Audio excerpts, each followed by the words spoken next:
დილამშვიდობისა დღეს 15 ოქტომბერია, ოთხშაბათი, თქვენ ერთსულონების დილას უყურებთ ელისაბედ აბულაძესთან ერთად, ყველას მშვიდობიან ბედნიერ დღეს გისურვებთ და გილოცავთ ყველას წმინდა დიდთა მოწამეთა დავითისა და კონსტანტინეს ხსენებას. ახლა საეკლესიო კალენდარი ვნახოთ ტრადიციულად და შემდეგ უკვე დღევანდელი გადაცემის ანონსს გაგაცნობთ.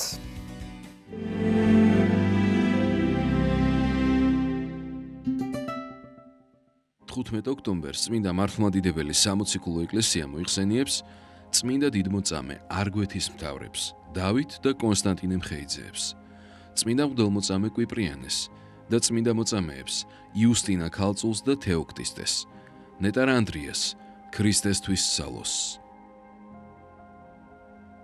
დღევანდელი დღის მფარველი წმინდანების ლოცვით და მეოხებით უფალმა დაიცვას და დაიფაროს სრულიად საქართველო. ამინ.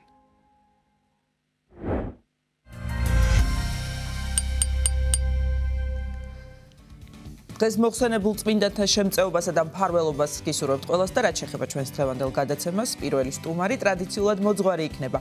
ვაკეში მდებარე წმინდა ანდრია პირველწოდებული სახელობის ტაძრის მღვდელმსახური დეკანოზი საბა ჭიკაიძე შემოგვიერთდება. მოძღვართან ერთად ვისაუბრებთ თემაზე, თუ როგორ უნდა გაიზარდოს ქრისტიანი სულიერად და რა საფეხურები უნდა გაიაროს ამ გზაზე. მოგეხსენებათ ოქტომბერი მხედველობის დაცვის მსოფლიო თვეა.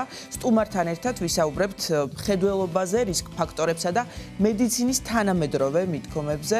გავიგებთ თუ რა სიახლეებია თვალის ქირურგიაში, თემაზე სასაუბრო შემოგვიერთება ოფთალმოლოგი, ქირურგი ბატონი გიორგი მექვაბიშვილი და სიუჟეტსაც შემოგთავაზებთ ჩვენს დღევანდელ გადაცემაში. ანჩისხატის ყოვლადწმინდა ღვთისმშობლის შობის სახელობის ტაძრის მგალობელ მომღერალთა გუნდის კონცერტი გაიმართა. მომღერლებმა მოწვეული სტუმრებისთვის ქართული ხალხური სიმღერები და ტრადიციული საგალობლები შეასრულეს. თემაზე უფრო ვრცლად ნინო გელაშვილის სიუჟეტიდან გიამბობთ. ესეთი იქნება ჩვენი დღევანდელი გადაცემა. ახლა კი ამინდის პროგნოზის დრო არის. გავიგოთ როგორი ამინდი გველოდება თბილისსა და სრულიად საქართველოში და დავბრუნდებით მამა საბა ჭიკაიძესთან ერთად დაგველოდეთ.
ჩვენ კვლავ პირდაპირ ეთერში ვართ და წარმოგიდგენთ ჩვენი გადაცემის პირველ სტუმარს, ვაკეში მდებარე წმინდა ანდრია პირველწოდებული სახელობის ტაძრის მღვდელმსახური დეკანოზი საბა ჭიკაიძე შემოგვიერთდა. მოგესალმებით მამა საბა, დაგხვეწეთ.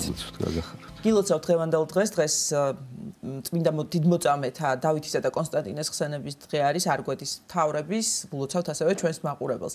რაც შეეხება ჩვენი გადაცემის თემას, ჩვენ გვინდა დღეს ვისაუბროთ იმაზე, თუ როგორ უნდა განვითარდეს ქრისტიანი და ამ სულიერ გზაზე რა საფეხურები უნდა გაიაროს. ალბათ ეს არის ერთ-ერთი ყველაზე თუ შეიძლება ასე ითქვას, მნიშვნელოვანი და სერიოზული გამოწვევა ჩვენთვის, ქრისტიანებისთვის, იმ ადამიანებისთვის, ვინც თავს მიიჩნევენ ეკლესიის მრევლად, ვინაიდან ზოგჯერ ისე ხდება, რომ წლების განმავლობაში დადის ადამიანი ეკლესიაში, მაგრამ ეს მის საქციელს არ ეტყობა. მისი შინაგანი ფერიცვალება სამწუხაროდ ან ნელი ტემპით მიდის, ან საერთოდ არ ხორციელდება ასეთი რამ. აი რისი ბრალი არის ეს და როგორ უნდა განვითარდეს ადამიანი, რა საფეხურები უნდა გაიაროს, სწორედ ამ თემაზე დავიწყოთ საუბარი. პირველი ნაბიჯი ვიცით, რომ არის ნათლობა. კიდევ ერთხელ მოგესალმებით. მეც ნამდვილად შემოვერთდებით თქვენს მილოცვას. დიდი დღე არის ძალიან დღეს, წმინდანებს ესენიებს წმინდა ეკლესია, მათ შორის უპირველეს ყოვლისა ჩვენთვის ქართველებისთვის ძალიან მნიშვნელოვან წმინდანებს, არგვეთის მთავრებს დავით და კონსტანტინეს, რომელთა გმირობას და რომელთა მოწამეობრივი ღვაწლიც ცნობილია მეტნაკლებად საქართველოსთვის. მე მინდა რომ საერთოდ ყველა იცნობდეს მათ, მაგრამ სამწუხაროდ არიან ისეთები, ვინც არ იცნობდა, მე მინდა ურჩიო მათ აუცილებლად რომ გაეცნონ და წაიკითხონ. თუ ვისი შთამომავლები ვართ, ვისი სისხლიჩქებს ჩვენ ზარღვებში რომ ვიცოდეთ, იმიტომ რომ ჩვენ რაღაცა ღირსების გზნობასაც მოგვიმატებს და შეგვძენს და თან კიდევ გვეცოდინება ვინ არიან ჩვენი მისაბაძი მაგალითები, ანუ პასუხისგებლობასაც აგვიმაღლებს ღვთის წინაშე.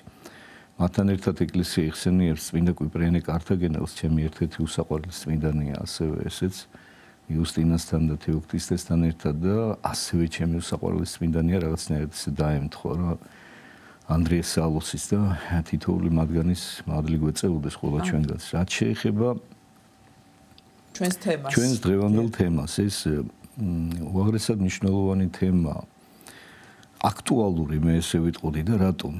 იმიტომ რომ როგორც ახსენეთ, ნამდვილად ასეა რა, რომ ძალიან ბევრი ადამიანი, მათ შორის ჩვენც ახლა სხვებზე რო არ ვილაპარაკოთ, ხო ხა პირველ პრისში შეგვიძლია ვისაუბროთ.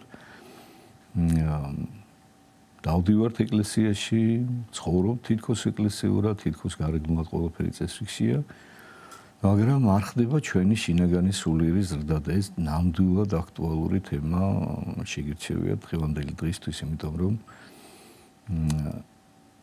გიჟი ქალაქს მიდიოდა, რა მიქონდა, რა მოქონდა, ეს არ უნდა დაემართოს ქრისტიანს.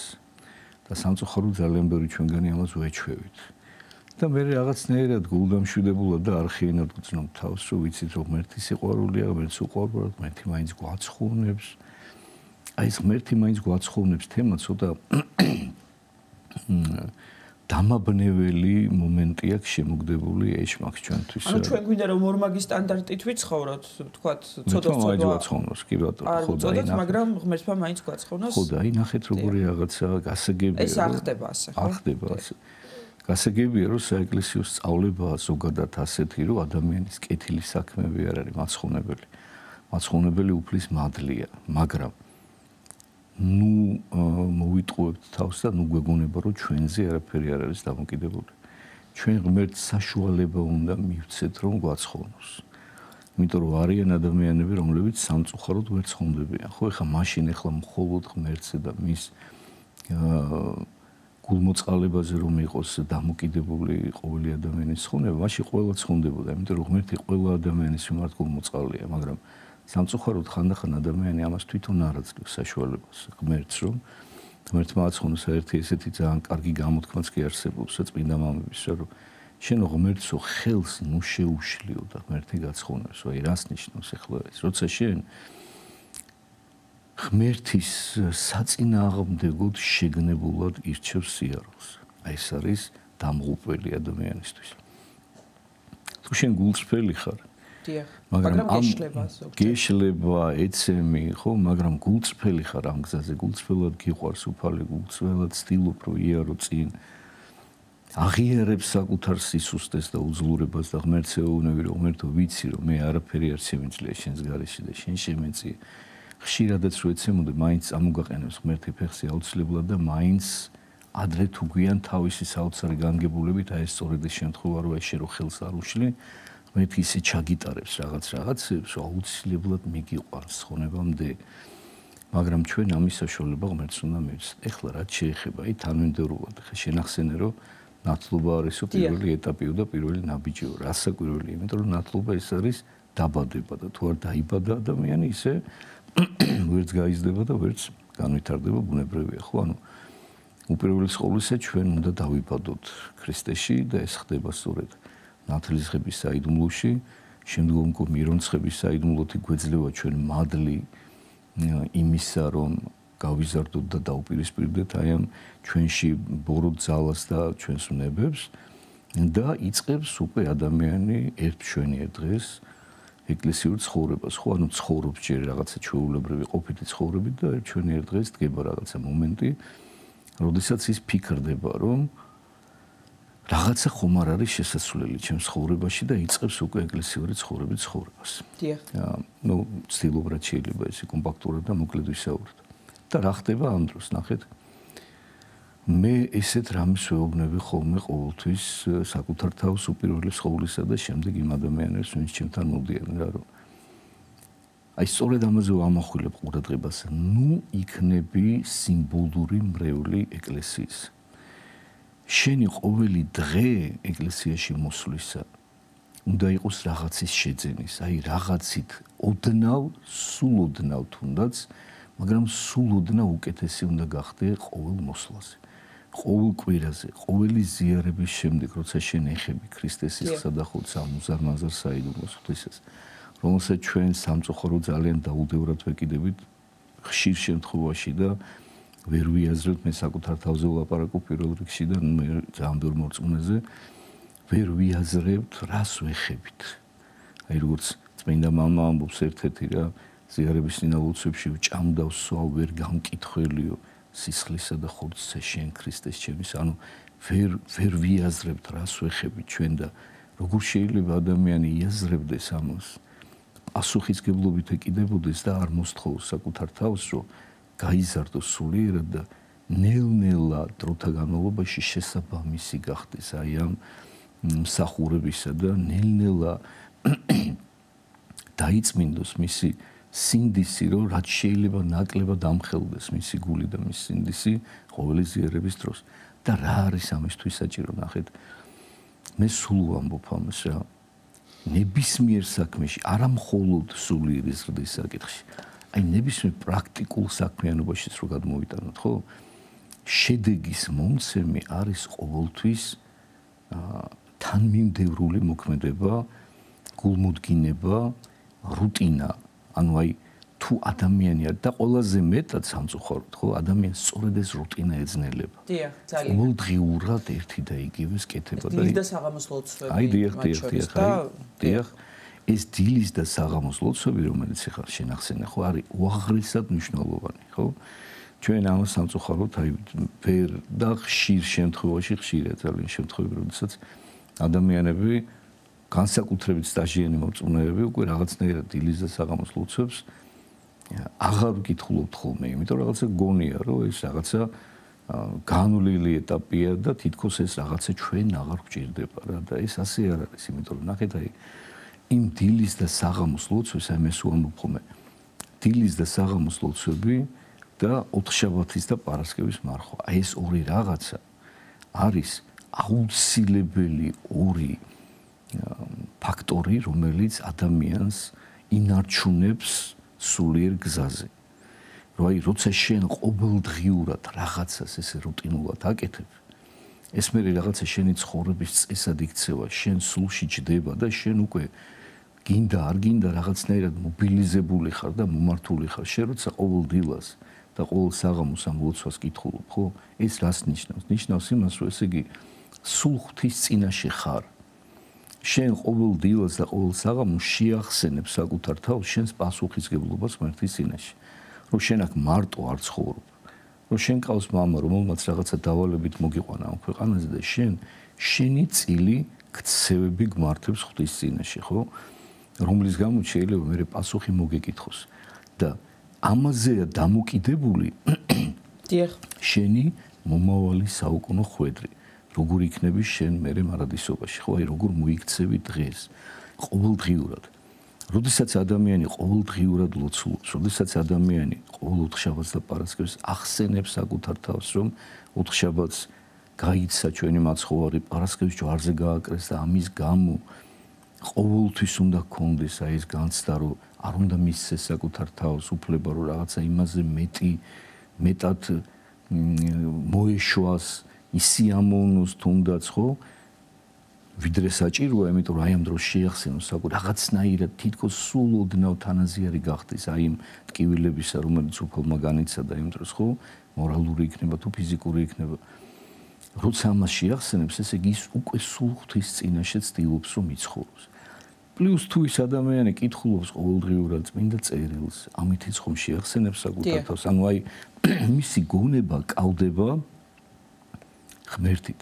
ის მუდამ ფიქრობს იმაზე, რომ ღვთის წინაშე იცხოვროს, მუდამ ფიქრობს იმაზე, რომ მისი ცხოვრება იყოს ღვთისთვის მოსაწონი. ამასთან ერთად ყოველად აუცილებელია, რომ სულიერი მოძღვრის მეთვალყურეობის ქვეშ იყოს. და ადამიანმა მიანდოს თავისი სული ვიღაცას, ვისაც უწოდებს ის სულიერ მოძღვარს. ვის წინაშეც მას პასუხისმგებლობა აქვს, ვისაც უფრო მეტად ენდობა ვიდრე საკუთარ თავს, სულიერ მოძღვარი ხო ესეთი ადამიანი, ეს არის ერთადერთი ადამიანი დედამიწაზე, ვისაც ჩვენ საკუთარ თავზე მეტად ვენდობთ, ხო? მე ხშირად მithქვამს ხოლმე ეს ნახევრად ხუმრობით, ეხა მოწმეებისთვის სულიერ მოძღვარს რო შეხვდები, მეთქი როგორ ახარ კი არ უნდა კითხო, მეთქი როგორ ავარო ის უნდა კითხო, ანუ აი შენ როგორ ხარ? შენზე უკეთესად შენმა სულიერმა მოძღვარმა იცის თუ შენ მასთან გულწრფელი ურთიერთობა გაქვს. და მას უნდა ანდო აი პასუხი ამ შეკითხვაზე, რომ როგორ ახარ? შენ შეიძლება შეცდე. შენ შეიძლება გეგონოს, რომ კარგად ხარ. შენ შეიძლება გეგონოს, რომ ყველაფერი კარგად არის შენ ცხოვრებაში. ვერ ხედავდეთ ხო ჩვენს მდგომარეობას? მაგრამ ვერ ხედავდეთ, იმიტომ რომ ეშმაკმა ძალიან ისე უსტატურად დაგვიბრუნებულს თვალები. ხო, შეგვიყვანოს რაღაცა ხიბლის მდგომარეობაში და ტკბობის რაღაცა და ვიღარ მივხვდეთ რა ხდება და როგორ ვართ. და თუ ადამიანს აქვს ეს განწყობა, რომ თვით დაჯერებაში არ უნდა ჩავარდეს და სულიერ მოძღვარს უნდა მიენდოს და მას უფრო მეტად უნდა ენდობოდეს და თუ ის მუდმივად აკონტროლებს თავის სულიერ მდგომარეობას სულიერ მოძღვართან, ხო? ის არ მოტყუდება, იმიტომ რომ მოტყუდეს, იმას ყოველთვის რჩება შესაძლებლობა იმისა, რომ გამოფხიზლდეს და გონს მოვიდეს, იმიტომ რომ შეეკითხება სულიერ მოძღვარს და იმან თუ უთხრა, რომ რაღაცა შენ გეშლება, ახლა იმას აუცილებლად გაითვალისწინებს და შემოbrunდება ის. და იმიტომ თქვი რა, რომ აი ნებისმიერ საქმეში აუცილებელი არის ეს თანმიმდევრულობა, ნაბიჯ სიარული.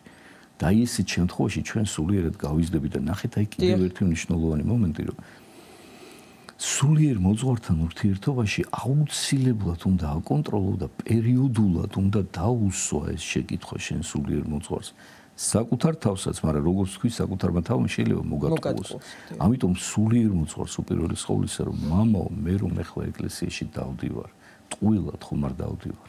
დიახ, აი სწორედ ამ თემას შევხედოთ. მამასაბა, აი რაც თქვენ ჩამოთვალეთ, ზოგჯერ ხდება ისე, რომ ადამიანი ამ ყველაფერს ასრულებს. თქვათ, ლოცვებს კითხულობს, დილის საღამოს ლოცვებს, გარკვეულწილად საღვთისმეტყველო განათლებას იღებს, წმინდა წერილსაც კითხულობს, მოძღვარიც ყავს, ეზიარება კიდეც აღმოსარებელიც არის, მაგრამ მაინც შინაგანი მდგომარეობა მისი არ იცვლება და ნუ აი მეზვერისა და ფარისევლის იგავი რომ გავიხსენოთ. აი რისი ბრალი არის ამ დროს, როდესაც ადამიანი ფასადურად, გარეგნულად ყველაფერს აღასრულებს შეიძლება, ძალიან ზედმიწევნით რუტინას არ არღვევს, მაგრამ მისი შინაგანი განვითარება და ვთქვათ სულიერი ზრდა არ მიყვება აი ამ გარეგნული წესების აღსრულების რეჟიმს, ასე ვთქვათ. ძალიან კარგი შეკითხვაა, დიდი მადლობა, მან მივდიოდი ზუსტად. იმიტომ რომ შემდეგი ეტაპი მან უნდა გადასულიყავი, აი ზუსტად ესეა რა, აი ძალიან მნიშვნელოვანი, ამიტომ გავამახვილე ყურადღება, აი შევჩერდი მე ზუსტად რომ გადამწყვეტი როლი შენ სულიერ განვითარებაში ენიჭება მოძღვარს, იმიტომ რომ აი ნახეთ, შენ შეიძლება მართლაც ამ ყველაფერს აკეთებდე, ახლა რა ჩვენ თქვით და ჩამოთვალეთ, ანუ გარეგნულად ყველაფერს აღასრულებდე, ესეთები იყვნენ სწორედ ფარისევლები, ხო? ანუ ქრისტეს დროინდელი მორწმუნეები, ჩვენ გავიხსენოთ და მე ამას ხშირად შევახსენებ ხოლმე საკუთარ თავსა და სხვებსაც, რომ ეკლესიურმა ადამიანებმა გააკრეს ქრისტე ჯვარზე.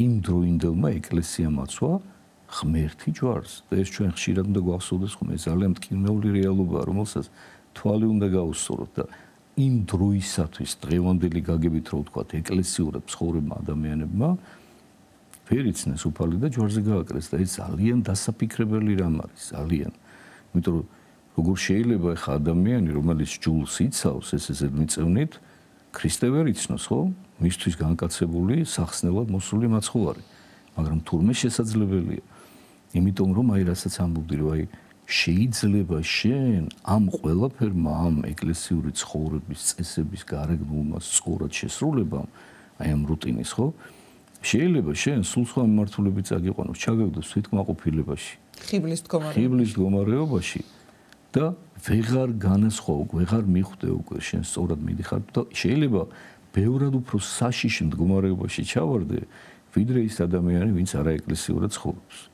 არაეკლესიურად ცხოვრები ადამიანის შემოbrunება ეკლესიური გზისკენ გაცილებით უფრო იული საქმეა ვიდრე ეკლესიურად მცხოვრები და ხიბლში მყოფი ადამიანის გამოფხიზლება აი ეს ბევრად უფრო რთული რაღაცა ამდენად საშიშია ხო ესეთ მდგომარეობა უსაშიშესი შეიძლება ითქვას რა აი ხიბლის მდგომარეობა არის ერთ-ერთი ურთულესი და ძალიან საშიში მდგომარეობა ეს ამპარტავნების ნაყოფია ასე ვთქვათ რასაკვირველი და არსებობს კიდე იმდენად მძიმე მდგომარეობა ამ ხიბლისა რომ იმ მდგომარეობაში უკვე წმინდა მამები ადამიანს დასტირიან ცოცხლად რომ რა ეშველება ესეთ ადამიანს და ამბობენ რომ აი ანტონ დიდიამოს მაგალითად როცა ამ პარტავნების და ხიბლის ამ ხარისხზე საუბრობს რომ სტირის და ღმერთის სასწაული თუ უშველისო მხოლოდ ადამიანს ანუ თვითონ უკვე აღარ ყოფნის გონება რომ იფიქროს რომ აი რამ შეიძლება გამოაფხიზლოს და გადაარჩინოს ეს ადამიანი და აი მხოლოდ ღმერთს და მის რაღაც საოცრებას მიანდობს იმიტომ რომ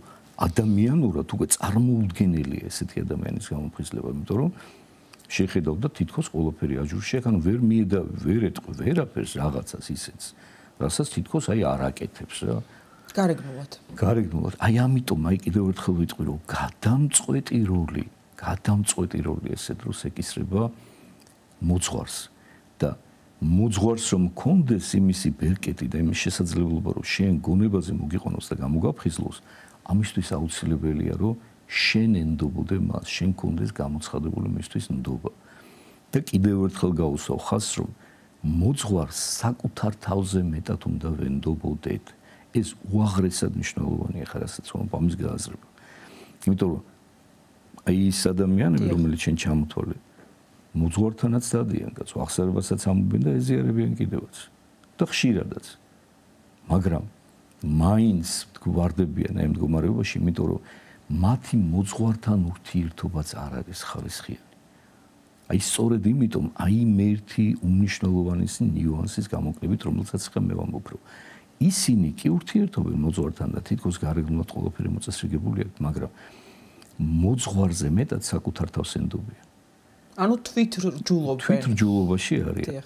ანუ არ ენდობიან რეალურად იმ ხარისხით სულიერ მოძღვარს, როგორც უნდა ენდობოდნენ და არ აკონტროლებენ და არ ამოწმებენ მასთან თავიანთ სულიერ მდგომარეობას. აი ამიტომ გაუსვი ხაზი რომ თუ შენ გინდა რომ სულიერად გაიზარდო პერიოდულად თვეში ერთხელ, ორ თვეში ერთხელ, არა ახსარება თავისთავად, მაგრამ აი ამ ახსარების დროს პერიოდულად აუცილებლად უნდა შეეკითხო შენ სულიერ მოძღვარს, რომ რაღაცას არასწორად ხო არ აკეთებ. რაღაცა ხომ არ გეშლება, მამაო, სწორად მივდივარ მე ამ გზაზე?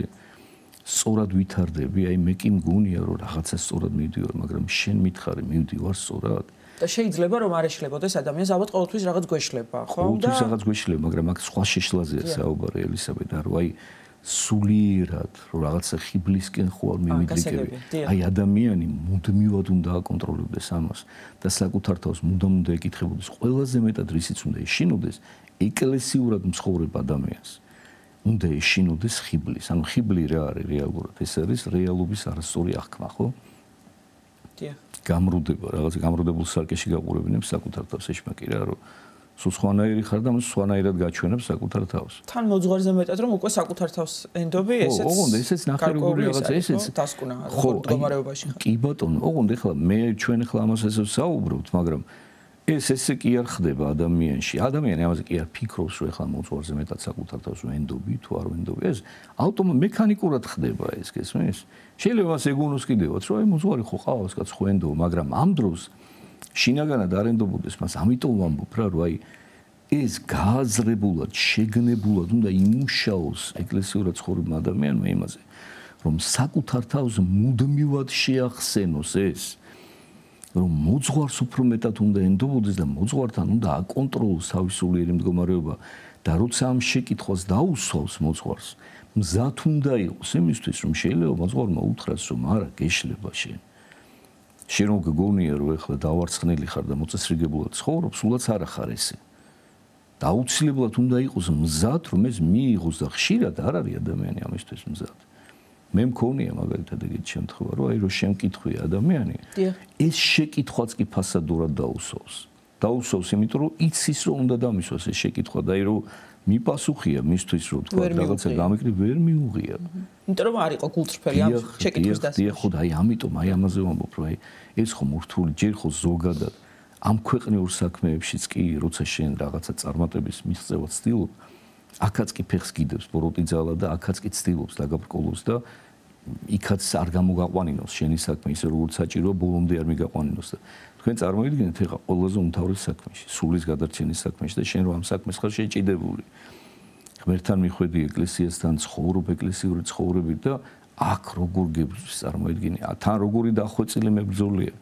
როგორ იცის რომ ამიტომაც იყო ეხლა რომ წმინდა მამებს რამდენს ხო ანტონი დიც, მაკარი დიც რა ვიცი უამრავ წმინდა მამას დაწერილი აქვს საფეხურები იოანეს სინელს აი ძალიან ბევრს ეხლა ყველა აღარ მახსენდება დაწერილი აქვს აღწერილი აქვს ადამიანის სულიერი განვითარების საფეხურები დეტალურად როგორ ხდება ეს ყველაფერი აი სწორედ პირველი მისვლიდან ნელ-ნელა როგორ უნდა განვითარდეს, რა სჭირდება ადამიანს, რაზე უნდა ფიქრობდეს და ყველა მათგანი ამახვილებს ყურადღებას, რომ თავმდაბლობა უპირველეს ყოვლისა და მორჩილება საკუთარი მოძღვრისა. შენ თუ თავმდაბლობა არ აქვს, შენ თუ თავმდაბლობაზე არ ზრუნავ და ეს თუ შენი მიზანი არ არის, რომ თავმდაბალი იყო, ისე შეუძლებელი არ გექნება მორჩილება შენი სულიერ მოძღვრისა. და შენი სულიერი მოძღვრის მორჩილება თუ არ გექნება და სწორედ ეს არის ახლა ვამბობდით ეს მორჩილება არის როცა მას საკუთარ თავზე მეტად ენდობი ისე შენ სულიერად ვერ გაიზრდები უკვე მოტყუებულ მდგომარეობაში ხარ ამიტომ აი საფუძველი იმისა რომ შენ ჩამოყალიბდე ადრე თუ გვიან კარგ ქრისტიანად არის თავმდაბლობა თავმდაბლობის გარეშე წარმოუდგენელი ესეთი ამიტომ თუმცა მოჩვენებითი თავმდაბლობაც არსებობს ხო? მოჩვენებითი თავმდაბლობაც არსებობს. ან ძალიან ბევრი ნიუანსია და ფაქტორი ისი გათვალისწინებაც აუცილებელია, როდესაც ამიტომ ვამბობ, რომ აი ამ მოჩვენებითია თუ არა ეს შენი თავმდაბლობა, სწორად მიდიხარ თუ არ მიდიხარ, აი ამას ყველაფერს გაგიკონტროლებს მოწმდება მოძღვართან ეს ყველაფერი. ეხლა მამასება აი უკვე მივდივართ დასასრულისკენ და რომ შევაჯამოთ ჩვენი საუბარი, ჩვენ ვიცით რომ ღვთისხატად გაჩენილი ადამიანი არის მოწოდებული გამხდობისკენ და ეს პოტენციალი ღვთისშეწევნით ყველა ადამიანშია ჩადებული, თუ კი ადამიანის ნება მიყვება უფლის ნებას.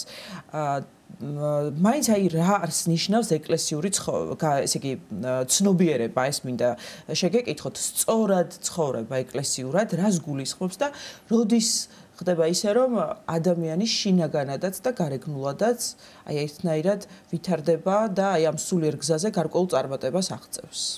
აი მაშინ ხდება, როდესაც იმ ყველაფერს აკეთებს, რადგან ახლა ჩვენ საუბრობთ. იმიტომ რომ სხვანაირად სწორ სულიერ კალაპოტში შენ ვერ მოექცევი. და კიდევ ერთი და ძალიან მნიშვნელოვანი.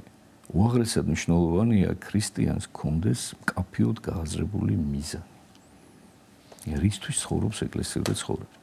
ეკლესიური ცხოვრება თავისთავად თვითმიზანი არ უნდა გახდეს ადამიანისთვის. ეკლესიურად უნდა ცხოვრობდეს ადამიანი იმისთვის, რომ და ზოგადად ეკლესიაში იმისთვის უნდა დაადიოდეს, იმისთვის უნდა ლოცულობდეს, იმისთვის უნდა მარხულობდეს, იმისთვის უნდა ეზიარებოდეს და ასე შემდეგ, რომ მას უნდა კონდეს მიზნად ღმერთთან ერთობა. ნახეთ, აი ღმერთთან ერთობა არის ქრისტიანის მიზანი. იმიტომ რომ ადამიანი ღმერთთან ერთობისთვის არის შექმნილი. და აი თვითონ სიტყვა სამოთხე. დიახ. თუ გიფიქრიათ როგორი სიტყვაა, ხო, რაღაცა რამოდენიმე ნაირი განმარტება აქვს ამას, რა თითქოს ერთ-ერთი განმარტება არის, რომ რაღაცა მოთხოვაო რაღაც სიარულს და რაღაც სეირნობას გულისხმობდაო და ეს იყო რაღაც ადგილი, სადაც ადამიანები სეირნობდნენო, მაგრამ მე უფრო მეტად მეორე განმარტება მიჯდება ჭკუაში რა, რომ 6-4 ნახეთ, მე-4 სამთან ადამიანი, ანუ ადამიანი შეიქმნა იმისთვის, რომ ყოვლადწმინდა სამებასთან ყოფილიყო მე-4, რა თქმა უნდა, მადლით. ბუნებით ღმერთი ვერასოდეს ვერ გახდება ადამიანი, მაგრამ როგორც შენ ახსენე, განღმრთობისკენ არის მოწოდებული ადამიანი. და როგორ განიღმრთობი შენ, თუ ღმერთს არ მიემსგავს? და ღმერთს რომ მიემსგავს, ამისთვის ჯერ ღმერთი უნდა გაიცნო როგორია. უნდა წაიკითხო წმინდა წერილი და უნდა იკითხო ყოველდღიურად, ერთხელ კი არ უნდა წაიკითხო, მუდამ უნდა იკითხო, ესე წიგნია. გაიცნო როგორია უფალი და რა უნდა გააკეთო, შენ რას გავალებს ის, რას გირჩევს, როგორი უნდა იყო, როგორი ცხოვრების წესით უნდა იცხოვრო, რომ მას მიემსგავს. და შემდეგ უკვე მთელი ეკლესიური ცხოვრება იმისთვის კი არ უნდა გამოიყენო შენ, რომ უბრალოდ გარეგნულად აღმასრულებელი დარჩე ამ ეკლესიური ცხოვრებისა, არამედ იმისთვის, რომ დროთა განმავლობაში საკუთარ თავში ცოდვა შეამცირო და დროთა განმავლობაში მოსპო და სათნოებები შეიძინო, ის სათნოებები და ის თვისებები, რომელიც ღვთისაა, რომ მას მიემსგავს. ძალიან დიდი მადლობა მამა საბა საინტერესო საუბრისთვის. ვაკეში მდებარე წმინდა ანდრია პირველწოდებული სახელობის ტაძრის მღვდელმსახური დეკანოზი საბა ჭიკაიძე საუბრობდა სტუდიაში. ვაგრძელებთ გადაცემას.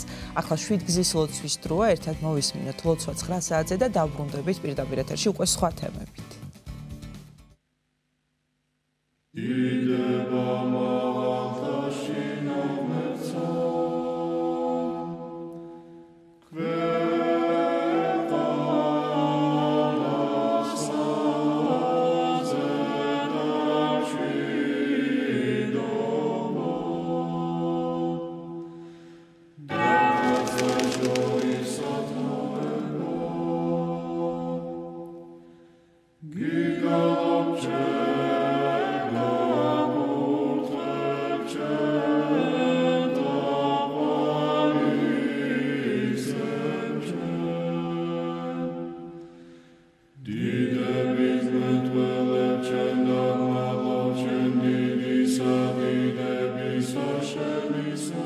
ამოჩვენო, რომელი ხარ ცათაშინა, წმინდა იყავ სახელი შენი, მოვედინ სუფევა შენი, იყავ ნება შენი, ვითარცა ცათაშინა, ეგრეცა ქვეყანასა ზედა, პური ჩვენი არსობისა, მომეც ჩვენ დღეს და მომიტევენ ჩვენ თანანადებნი ჩვენი, ვითარცა ჩვენ მიუტევებთ თანამდებთა მათ ჩვენთა.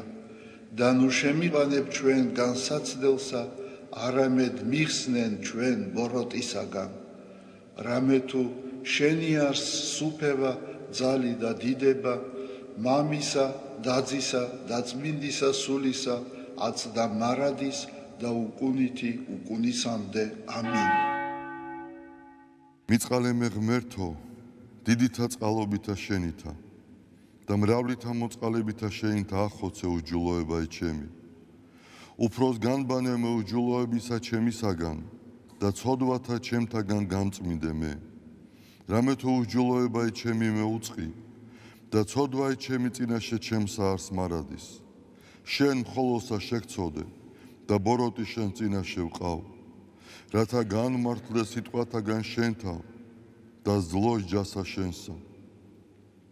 რამე თუ ესე რა უჯულოებათა შინა მიუდგა და ცოდვათა შინა მშამე დედამან ჩემო. რამე თუ ესე რა ჭეშმარიტება შეიყვარე, უჩინონი და დაფარონი სიბნისა შენისანი გამომიცხადენ მე. მას ხორო მე უსუბითა და განწმინდე მე.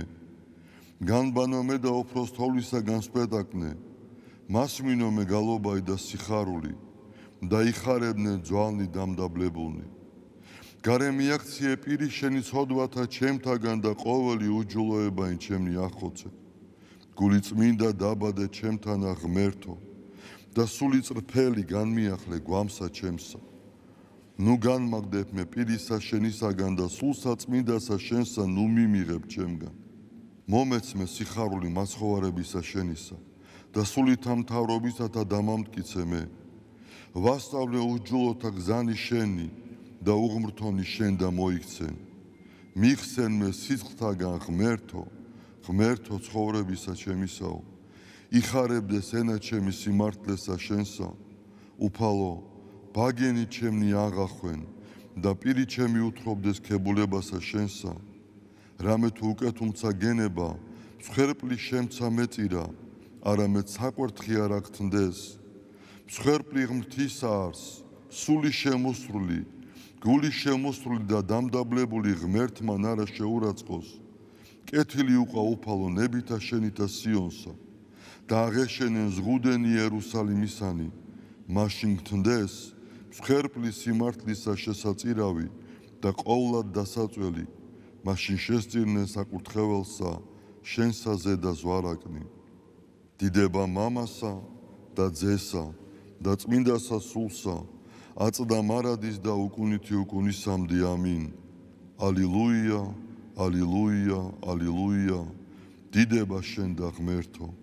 ალილუია, ალილუია, ალილუია, დიდება შენ და ღმერთო. ალილუია, ალილუია, ალილუია, დიდება შენ და ღმერთო ჩვენო, დიდება შენ და.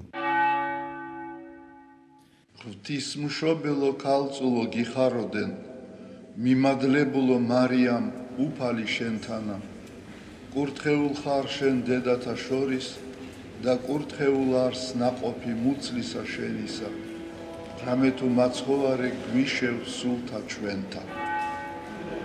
უფალო დიდება შენ და გადაარჩინე და გამთლიანე საქართველო. უფალო დიდება შენ და გადაარჩინე და გამთლიანე საქართველო.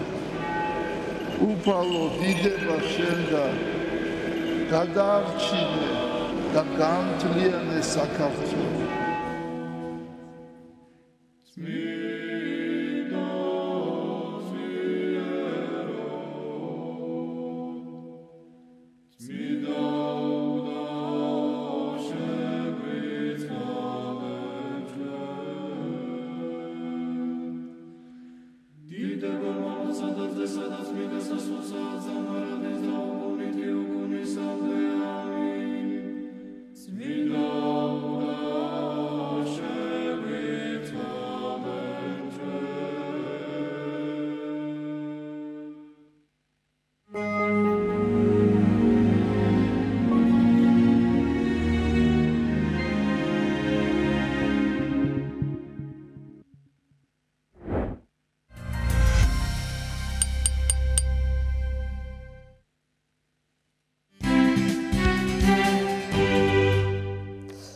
მოგესალმებით ყველას კიდევ ერთხელ და გილოცავთ წმინდა მოწამეთა, დიდ მოწამეთა დავითისა და კონსტანტინეს ხსენებას ყველას. სიუჟეტს შემოგთავაზებთ, ვიდრე შემოგვიერთდება სტუმარი.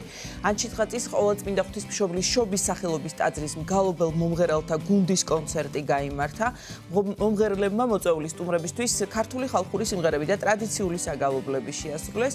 თემაზე უფრო ვრცლად ნინო გელაშვილის სიუჟეტიდან კი ამბობთ, როგორც გითხარით, სიუჟეტის შემდგომ უკვე დავბრუნდებით სტუმართან ერთად.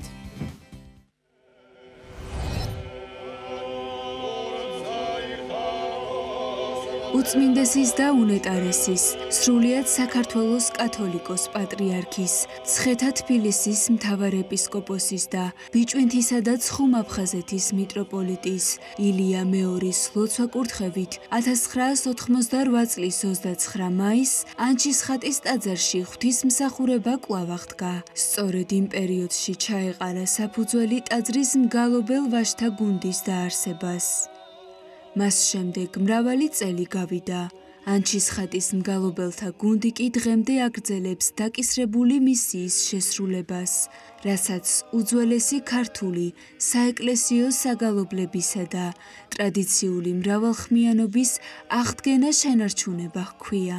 ანჩისხატის მგალობელ ვაჟთა გუნდი ანჩისხატი არის ძალიან დიდი დამსახურების და განსაკუთრებულ სახელის მქონე გუნდი, ანსამბლი, რომელიც არის იმ ხალხისაგან შემდგარი, რომლებმაც შეადგინეს პირველი პროფესიული სამგალობლო გუნდი ახალი საქართველოს ისტორიაში, მისი უწმინდესობისა და უნეტარესობის ლოცვა-კურთხევით, როდესაც 1988 წლის 29 მაისს სიკურთხა ანჩისხატის ტაძარი ხელახლა გაიხსნა კომუნისტური ხელისუფლების დროს დაკეტილი ეს უძველესი საკათალიკოსო ტაძარი სალოცავი ამავე ტაძარში იქნა გადაწყვეტილი რომ შექმნილიყო პირველი პროფესიონალებისაგან შემდგარი გალობელ ვაჟთა გუნდი რომელიც იმავდროულად იმუშავებდა უძველესი ქართული საგალობლების და ტრადიციული მრავალხმიანობის აღდგენისათვის და ამ უდიდეს სულიერ საგანძურს და საეკლესიო საუნჯეს გააცოცხლებდა სრულიად საქართველოსათვის. დღემდე ეს გუნდი დგას ჩვენს ტაძარში, გალობს ყოველ შაბათ-კვირას, ყოველ დიდ დღესასწაულზე. მათ მოსასმენად მოდის არაერთი ქართველი, როგორც არაქართველი მსმენელი და განსაკუთრებული სიხარულით უსმენენ საუკუნოვან მრავალხმიანობას, რომელიც დღესაც ცოცხალია და გვჯერა და იმედი გვაქვს, რომ ყოველთვის ასე იქნება. ყოველთვის კულტურული, ესე იგი, ცენტრი იყო ეს ადგილი. აქედან ეფინებოდა საქართველოს გალობა, ხატწერა, კალიგრაფია და საეკლესიო კითხვა და ასე შემდეგ და მამა არჩილის დიდი სურვილია, რომ როგორც ადრე ანჩისხატი ახლა კვლავაც იყოს კულტურული ცენტრი. ვცდილობთ რომ გავამშვენოთ ჩვენი თვისახურება ძირძველი ქართული საგალობლებით და ხანგებით. დღევანდელ კონცერტზე, რადგან ჩვენ გალობელ მომღერლები ვართ, წარმოვადგინეთ სიმღერები სხვადასხვა რეგიონებიდან.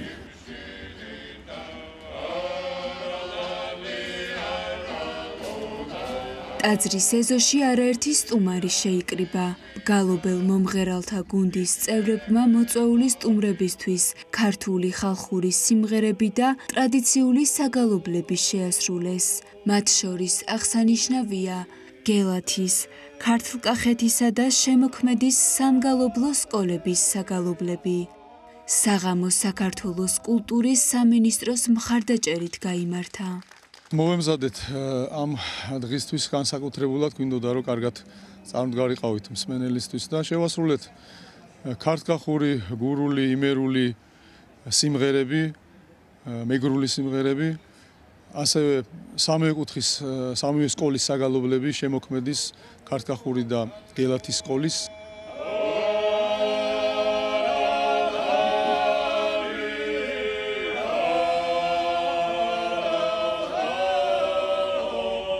ანჩისხატის მგალობელთა გუნდი ამჟამად 14 წევრისგან შედგება. თითოეული თავდაუზოგავად შრომობს, რათა მომავალ თაობებს ქართული ხალხური საგალობლებისა და მუსიკის უნიკალური მემკვიდრეობა გადასცეს.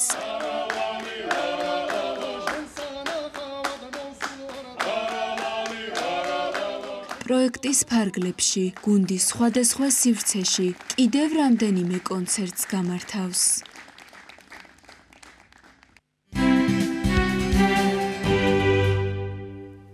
დაბრუნდით პირდაპირ ეთერში და სამედიცინო თემით განვაგრძობთ გადაცემას. მოგეხსენებათ, ოქტომბერი მხედველობის დაცვის მსოფლიო თვეა. სტუმართან ერთად ვისაუბრებთ მხედველობაზე, რისკ ფაქტორებსა და მედიცინის თანამედროვე მიდგომებზე. გავიგეთ, თუ რა სიახლეებია თვალის ქირურგიაში.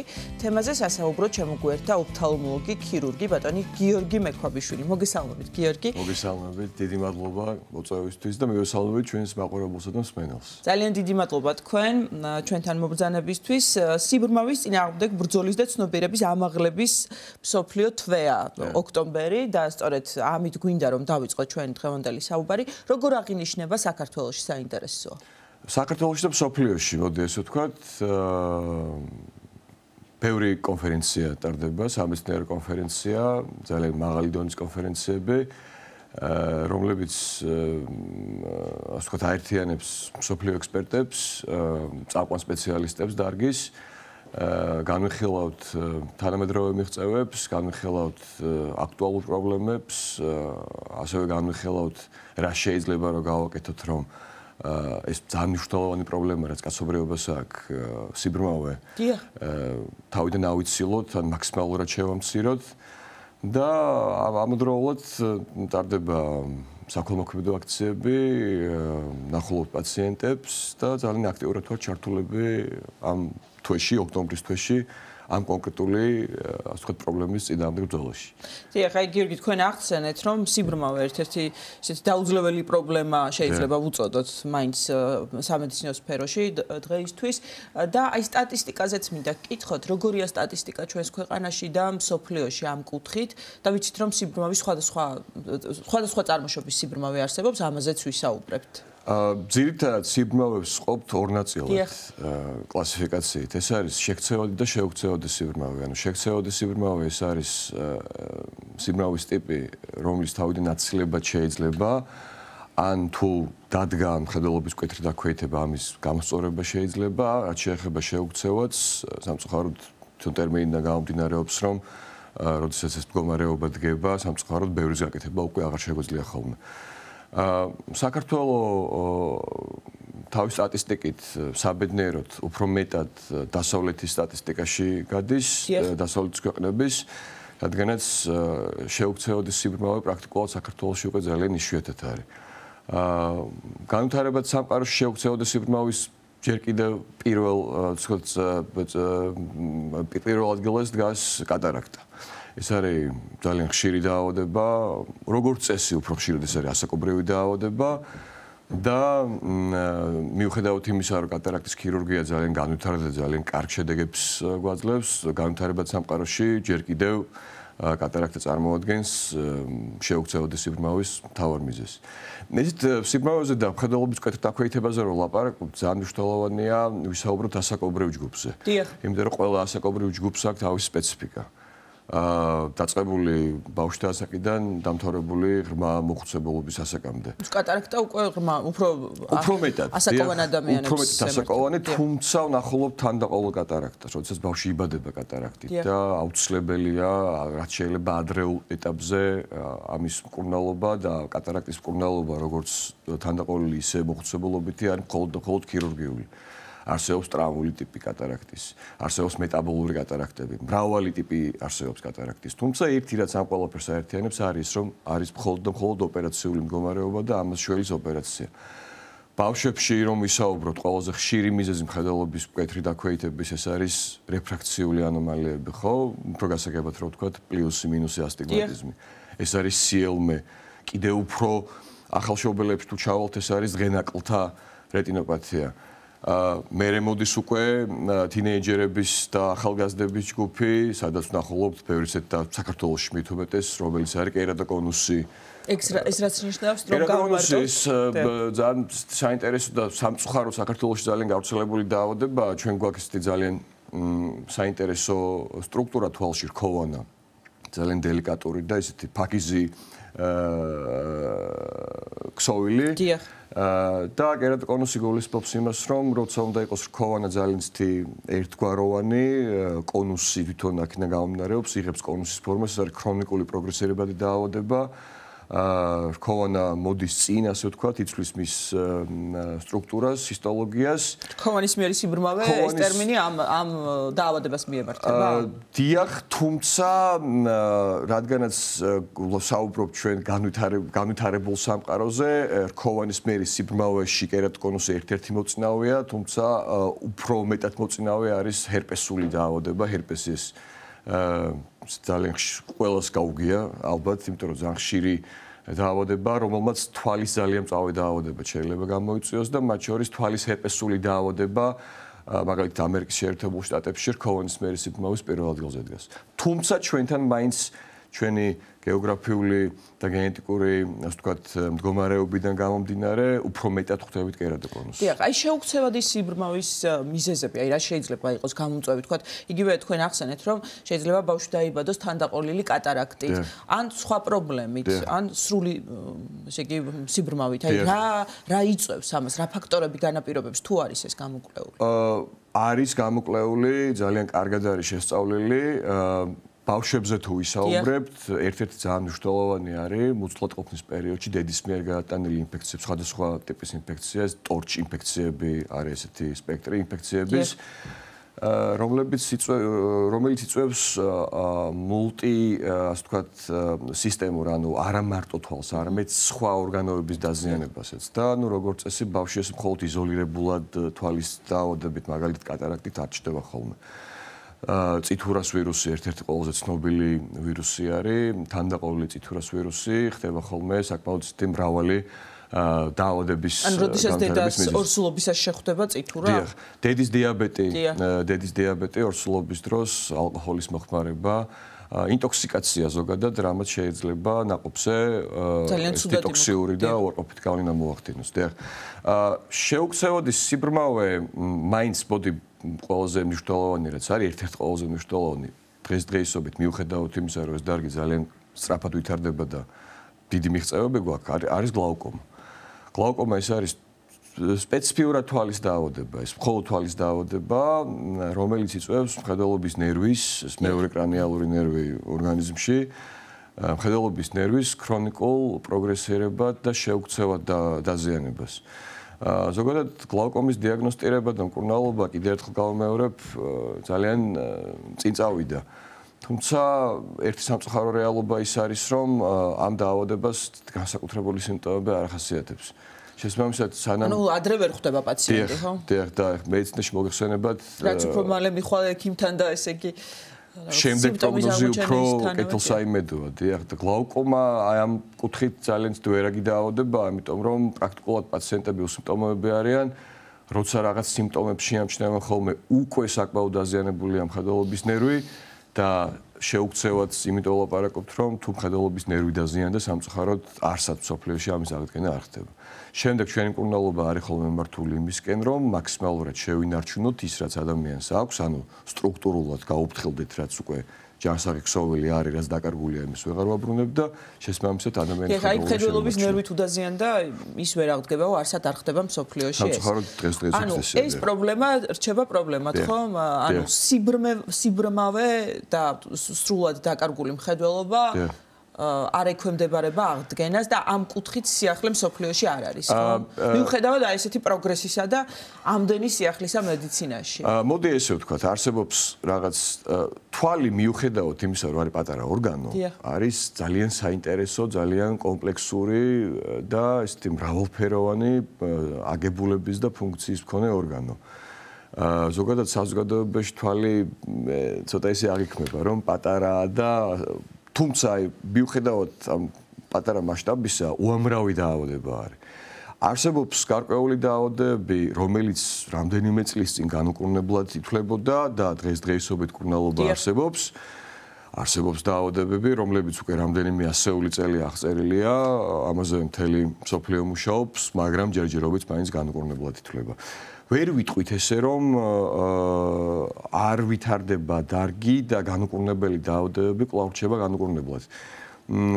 არსებობს პიგმენტური რეტინოპათიების არის ძალიან დიდი სპექტრი არის დაავადებების, რომლებიც ბავშვთა გენეტიკური დაავადებებია, ანუ გენეტიკური მუტაციის შემდგომ წარმოქმნილი დაავადება არის, რომელიც 20 წლის წინ ითვლებოდა, რომ ტოტალურად სრულიად განუკურნებელი იყო, თუმცა დღეს არის მიღწევები, მაგალითად არის ვირუსული ვექტორით კურნალობა, ეს გენმოდიფიცირებული ვირუსია, რომელსაც თვალში და იმ უჯრედებში შეაქის გენი, რომელიც არის მუტირებული.